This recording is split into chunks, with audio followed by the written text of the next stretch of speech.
Audio cable connectors.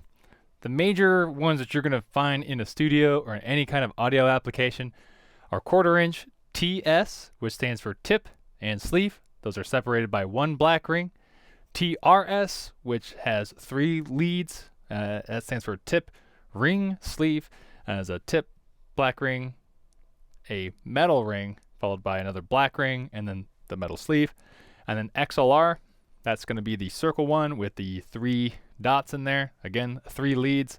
You'll see TRS and XLR can both send balanced signals.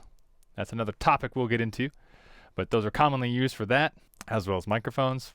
XLR are commonly used for microphones. And then of course you have like your 1/8 inch cables, which are typically not anything you're going to be using really for recording, but every once in a while there's probably going to be an exception. For the most part, TS, TRS, XLR cables are going to get you the most of your audio to where it needs to go. We will also see MIDI cables and obviously USB cables. And that is a very confusing topic because MIDI is not audio and audio is not MIDI, but they are closely related, and we will get into that into another video. Typically, MIDI can be sent over USB cables or a dedicated MIDI cable, which is typically the 5-pin DIN cable. Those are not audio cables if they're being used for MIDI, though audio can be transmitted over USB. I know that's confusing. So for now, just know that most likely your audio is going through a TS cable, TRS cable, or XLR cable. That will be sending an analog signal of real audio. Cables that are going to send digital information, that is MIDI, the 5-pin DIN, or USB.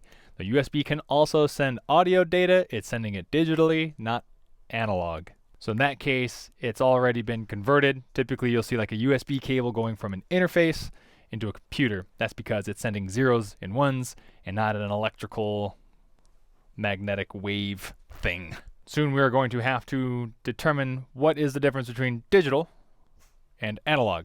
That comes into conversion, A to D, D to A, which we will talk about later. But for now, it is important for you to know that most likely your audio is going through TS, TRS, or XLR, most likely, and that it is different from digital cables like MIDI cables and USB and some other ones which we won't talk about for now. Those are going to be the biggest things you need to know cable-wise. For the most part, every cable can send mic, line, speaker, and instrument level. Depends on the gauge of wire. So again, that's going to be something you really want to make sure you're plugging the right cable into the right place so you don't blow up your gear or start overdriving something and potentially mess up the recording. Good news is that most companies overbuild their gear. Most, but still pay close attention to what you're plugging in. You know, like, could you imagine if anything you plugged into a wall outlet might or might not blow something up? Like, that's almost the case here. Just because it fits doesn't mean you should plug it in there. Make sure you're reading your manuals and knowing what level you're sending and where you're sending it to.